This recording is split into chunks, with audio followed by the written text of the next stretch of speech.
soc l'Oriol Guix, del càmping Pedraforca, de Saldes, i he vingut a aquest primer speed dating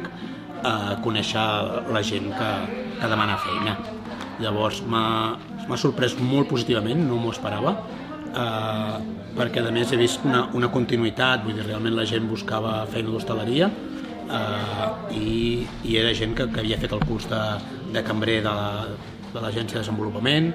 i, home, això es valora. Realment he vist gent que té molt poca experiència, que poder no ha treballat mai, però bueno, poder com a mínim a la meva empresa ja estem acostumats a que normalment hi ha molta gent que a l'estiu el dedica a formar-se, a començar la primera feina i d'això, i això ja estem acostumats. El que més m'ha sorprès és que,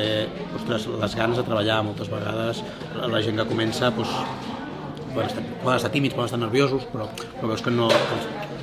que realment no saps ben bé si en tenen ganes o venen obligats per casa seva. I en canvi, ostres, he vist la gent d'avui realment amb ganes de dir, ostres,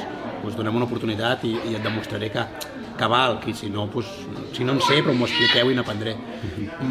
Perfils diversos, tant d'ajudant de cuina com de cambrer, i molt sorprès. La problemàtica és que tots viuen aquí a Berga, llavors i no tenen gaire transport, són molt joves, i tenim el problema aquest del transport, però crec que està molt bé.